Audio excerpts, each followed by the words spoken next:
మొదలుపెట్టి అల్టిమేట్గా కేసీఆర్ గారి నాయకత్వంలో అమరుల త్యాగాల ఫలితంగా ప్రజల ఆశీర్వాదంతో సాధించిన తెలంగాణ రాష్ట్రాన్ని అవమానించే విధంగా ఈ రాష్ట్ర భవిష్యత్తుకు ఒక శాపం పెట్టే విధంగా నిన్న ముఖ్యమంత్రి రేవంత్ రెడ్డి మాట్లాడిన దారుణమైన మాటలు ఏవైతున్నాయో అని చూసిన తర్వాత ఆరోగ్యం బాగాలేకపోయినా ఇంకోటి బాగాలేకపోయినా ఏదేమైనా సరే ఖచ్చితంగా నువ్వు పోవాల్సిందే, మాట్లాడాల్సిందే. పార్టీ తరపున పార్టీగా మనం చెప్పాలి మన వాదన, పార్టీగా మనం చెప్పాలి తెలంగాణ ప్రజలకు కొన్ని వాస్తవాలు అని మా అధ్యక్షులు తెలంగాణ తొలి ముఖ్యమంత్రి కేసీఆర్ గారి ఆదేశం మేరకు ఇవాళ మనందరం ఇక్కడ కూర్చుని ఉన్నాం.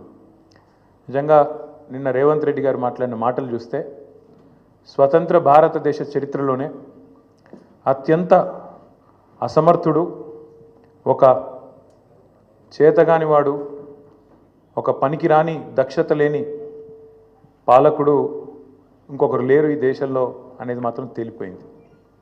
అట్లాగే ఇంకోటి కూడా తేలిపోయింది.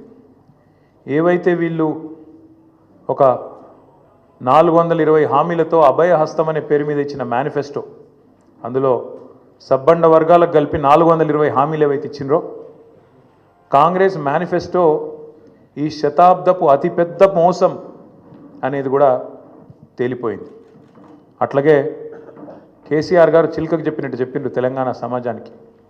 ఢిల్లీ పార్టీలను నమ్మితే 60 ఏళ్ళు గోసపడ్డం, మళ్ళా మోసపోతే ఢిల్లీ పార్టీల చేతుల్లా మళ్ళా గోసపడతాం, మళ్ళీ ఆగమవుతాం అని చిలుకకు చెప్పినట్టు 100 సభలు మాట్లాడితే ప్రతి సభలో తెలంగాణ సమాజానికి ఒక అన్నగా, ఒక సోదరుడిగా, ఒక తండ్రిగా వారు చెప్పడం జరిగింది.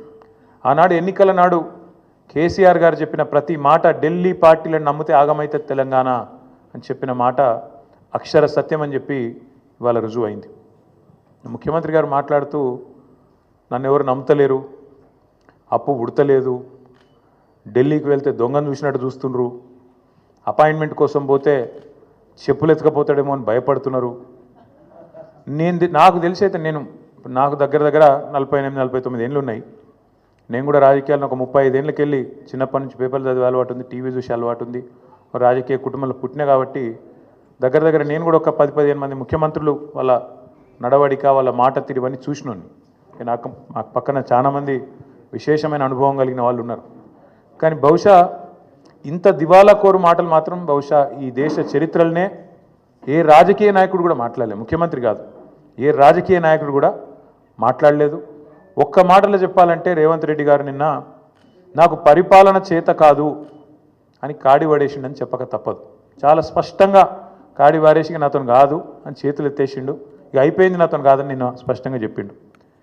కానీ వారితో పాటు ఈ రాష్ట్ర ప్రజలకు కొన్ని